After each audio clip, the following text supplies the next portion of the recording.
Hey everybody, welcome back to my channel, and if you're new, welcome. My name is Chris. Today's video is all about my current picks for the next few months. Not necessarily my October-November perfume tray, but these are fragrances in my collection that are absolutely going to be prioritized by me, whether they're fragrances that I've been neglecting that I love, fragrances that are new, that I'm excited to wear, and some perfumes that I'm absolutely kind of obsessed with that are going to be great for the fall and winter season. Before I get started, per usual, if you have any new obsessions, new additions, and fragrances that you are absolutely going to be wearing in the next couple months, let us all know down below. And with that, I've got 10 to show you. One of the very first niche perfumes I ever purchased is this one right here. Not this one in particular, this is like my third bottle, but it is Premier Figuer by L'Artisan Parfum. This is, to me, in many ways, fall in a bottle, because when I first purchased it, it was in the fall season. It's a fig-centered perfume that has a little bit of coconut. It's almondy, it's woody. There's definitely a touch of powderiness to it, maybe like almond powder, and it definitely gets soapy in the dry down. Very similar to, or it's going to put you in the ballpark of Philocycos by Diptyque. I mean, they're the same perfumers, so I don't need both, and this is just one I've had in my collection for so long. The Eau de Parfum, or the extreme version, I think it was called, had a little bit more coconut. It was a little bit sweeter, a little bit more milky. That one has sadly been discontinued. I think I went through 3 bottles of that. So the Eau de Toilette is pretty, a little bit more soapy, not as sweet, and it does wear kind of lightly. There's something about colder weather and sunny days that makes me think of like effervescent, very zippy, zesty notes like ginger.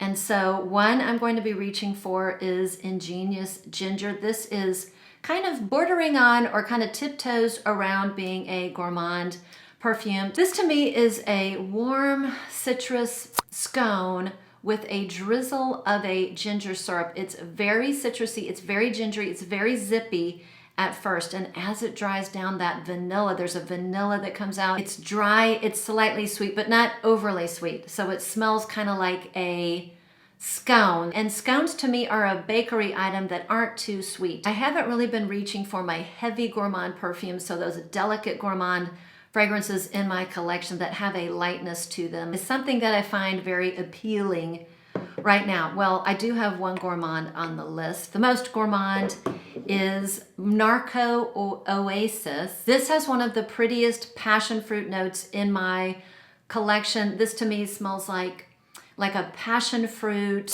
ice cream or a passion fruit vanilla smoothie, and then you drizzled like a black currant blood orange syrup on the top.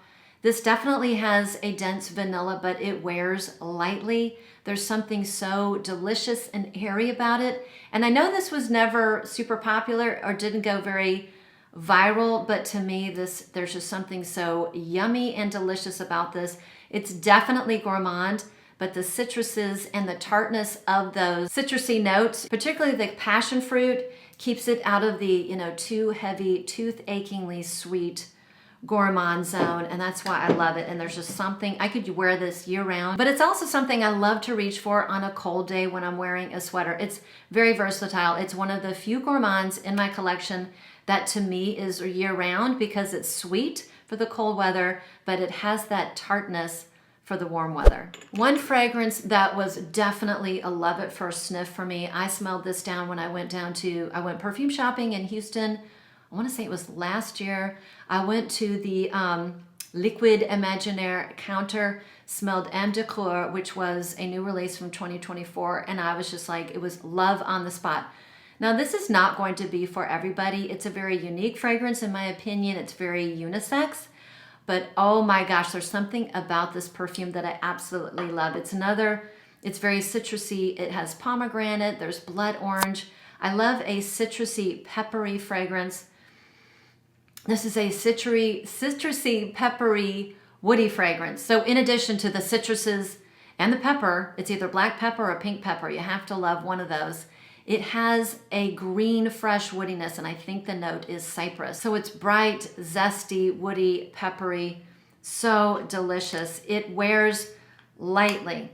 So if you want a fragrance that's going to be super heavy and projecting, this is not it. But if you want an amazing fragrance where you're just going to have a magical scent bubble, safe enough to wear to most work places, in my opinion, or even in a crowd, this is absolutely spectacular. And something about it, maybe it's the color, maybe it's the notes inside, just screams fall in a bottle. Okay, one of my favorite releases of 2025 is this next perfume. And I'm gonna say right now, it's not going to be, it's never gonna go viral, and it's probably not going to be for everybody, but there's just something about it that I just love and adore. And it really has notes that are right up my alley. It's called Pistachio Cousin.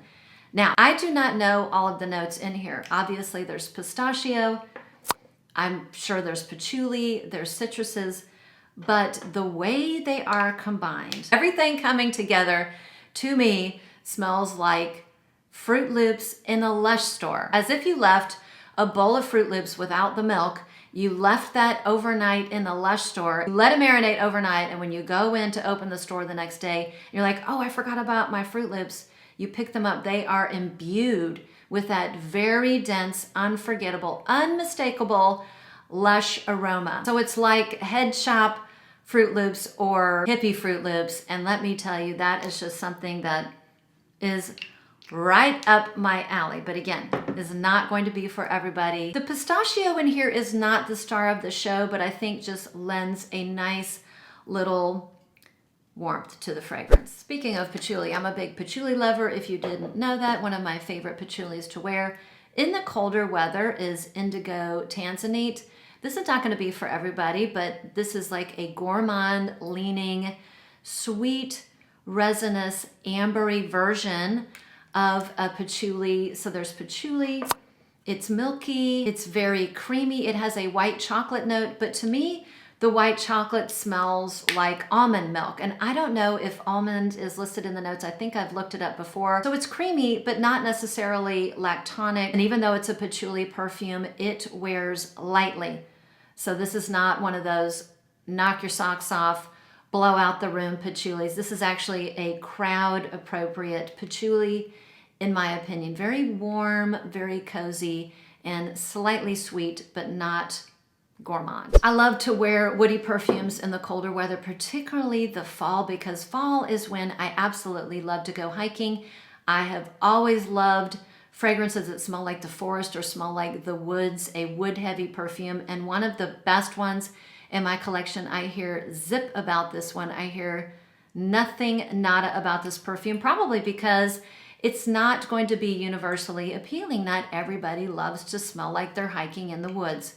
But the most photorealistic woody perfume in my collection, this is absolutely spectacular, is Cri Du Kalahari by Ella K, one of my favorites in the collection. This one is inspired by a particular type of wood, I think, that grows in the sub-Saharan African region. And oh, this is so, for my woody foresty, not forest, it doesn't necessarily smell like green leaves or needles, but it smells like the bark, the wood, walking in the woods. This is it. So sandalwood, cedar, some green pepper, and patchouli. And let me tell you, I mean, it's just a very simple, somewhat linear perfume, but if you're looking for that fragrance that is absolutely dead on photorealistic for the woods, in my opinion, you just cannot beat this one right here. In fact, I wore this to work one time, and a work colleague of mine who is actually allergic to trees, she started sneezing when she would come into my office, and we figured out that it was actually my perfume. It's that realistic and good. The next one is a newish pickup, and I'm absolutely obsessed with, I hate to use the word obsessed, but I'm just like completely smitten by it, and I think it's pronounced AIula by Penhaligon's. This was the result of a sample swap I did with someone out there. Her name is Audra. She has an amazing collection. She was so sweet. She sent me a ton of fragrances. I don't even know if I had ever heard of this one, but it was like another one, Love at First Sniff. I'm not a diehard tobacco fragrance lover. I mean, I love some fragrances that feature tobacco, but it's not one of those notes that I'm like, I love every tobacco let me tell you, this one has shot up at the top of my list. So it is a tobacco, I would say it's a tobacco centered fragrance, but it has lovely, like a lovely cold incense without being smoky. So it's a non-smoky incense. I'm going to call that a cold incense. So incense before you burn it and it gets really smoky. There is a beautiful plum note in here, and it's not, plum can be hard for me because most plum notes in fragrances somehow come off artificial and synthetic so many times. It is so deep and warm and rich in here. This is a very dry perfume. There's some sort of, I'm sure it has woods, but the woods are not creamy. They're very dry. This is a very, very dry perfume. And as it starts to dry down, there is a subtle sweetness. There's a vanilla or an amber sweetness that comes out that is detectable, but it's not overt. It's not suffocating, and it certainly does not get too sweet or remotely in the gourmand zone. Perfectly unisex. I'm telling you, ever since I got this, I cannot stop wearing it. Absolutely gorgeous. So if you are a return subscriber or a viewer, you will know that I love woody fragrances, particularly in the colder weather. But where I live, the weather can be very schizophrenic. It was in the 40s like a month ago, and now it's been the past 3 weeks. It's been very, very sunny and dare I say warm. So it's always nice to have a woody perfume, particularly a sandalwood, that I can wear that's still appropriate when it's warm out, because not all woody perfumes, some woody perfumes can be very, very heavy and they just don't translate well in the heat. One of my favorite lighter, fresher, more zingy fragrances that features a note of sandalwood is Santal Volcanique. Another one, in my opinion, that's very unisex. Some of you might think this leans masculine.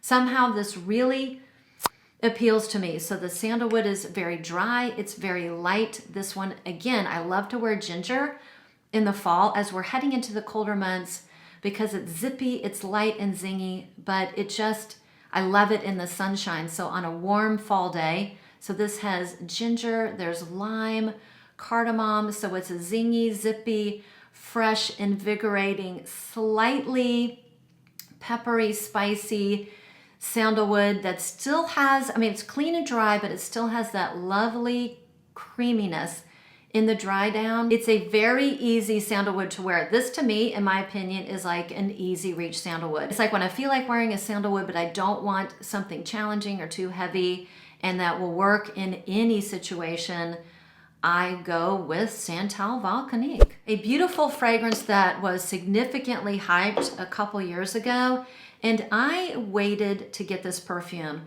The one is I'm very excited about wearing because it's a beautiful perfume and I've been neglecting it because to me it really is more of a cold weather fragrance, is Imperial Peacock by Alexander J. Let me tell you, these bottles are some of the prettiest bottles in my collection. I mean, they are just literal works of art. And I waited till the hype died down because it was really hard to get a sample of this. I was not going to blind buy, particularly at the 300 plus price tag. I waited to get a sample. I was like, oh my gosh, this is so pretty. I kept waiting until it came down. Now it's on the gray market. It's even cheaper than what I paid for it last year. I think this is at Joma Shop for like $150, $180, which is literally 50% less than the retail price or what it was going for 2 years ago when this was crazy hyped and people were talking about it a lot more. Nobody talks about it anymore. The hype has died down, but I think this is a beautiful perfume and I'm so glad that I waited to get it at the price point. Listen, this is a fragrance for those of you who really love like a vanilla, cinnamon, boozy fragrance in the realm of angel share. Listen, I know angel share has been done a million gajillion babillion times. And angel share I had, but I had to declutter it. It was too, I can't believe I'm saying this, but it was too sweet for me. It was too sweet. It was way too dense. This one is an easier, lighter version. It's not quite as dense. It's not quite as sweet. And it has a rhubarb note. So that rhubarb adds a little bit of tartness that, you know, kind of tames down any of the sweet notes in here. And Angel Share is a very boozy fragrance to me. I don't get any booziness. And this one has, you know, a nice little almond note. I get a sweet almond in the background. Maybe it's just a vanilla, but I do get like a vanilla almond thing in the dry down. Absolutely beautiful. Been neglecting this little gorgeous perfume in my collection, and I can't wait to wear it. And the most challenging one that I really do, I mean, it's a beautiful fragrance. I think it's a gorgeous fragrance. It's from Chanel, but it definitely is one of the most challenging fragrances. And when I don't know what to wear, when I'm heading out to work, particularly when I'm going somewhere professional, I have no idea what to wear. I don't want to spend a long time trying to pick out my perfumes. I go straight to my Chanel collection. I have a ton, and I pick a Chanel. They're just so easy for me to wear, particularly in a professional setting. I find most Chanel fragrances to be non-challenging. One of the most challenging to me is Le Lion. If you want to know what Labdanum smells like, smell this perfume right here. To me, Labdanum basically smells like a sweet leather. This is a very sweet, warm, rich, ambery leather that wears heavily.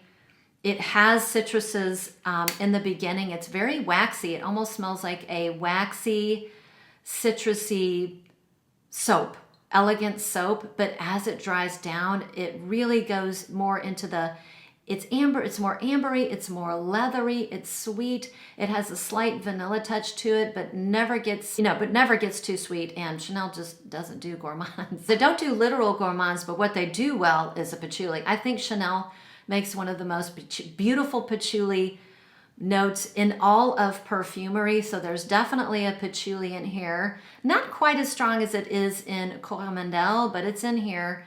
And this fragrance to me is so strong. This can go from beautiful to suffocating within 2 sprays, like 2 to 3 sprays. I am good all day, and it's almost too much.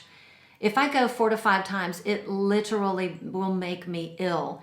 It's so, so strong. So it's definitely very challenging for me. It's a very special perfume for me because my mother bought this for me. We were perfume shopping again in Houston because they have a beautiful Chanel counter and you can go smell everything. And I was really kind of smitten with this one, and my mom absolutely, God love her, she insisted on getting this for me. So I will never, ever get rid of it. It has very special meaning to me. And actually, it was my scent of the day yesterday. Quite beautiful, but I have to be very, very careful, particularly when it is a warmer day. So that was it. Some of my top picks, some of the fragrances that I'm going to absolutely prioritize as we move into October and November. I've really kind of slowed down on my sampling. You know, as a content creator, you can get wrapped up into trying everything, trying the new, and spend all your time sampling, and you just, at least me, neglect the beauties in my collection. So this video is all about some of the fragrances that I am going to prioritize as we're moving forward into the fall, colder months. So I hope you enjoyed it. Thanks again for sticking around. Thanks for watching again. If you haven't mentioned already, let us all know some of the fragrances that you can't wait to wear as we move into October, November, some of the fragrances that you're going to be prioritizing. Maybe you've neglected them. Maybe they're new and you're excited about wearing. Let us all know down below. And with that, I'll see you on the next one.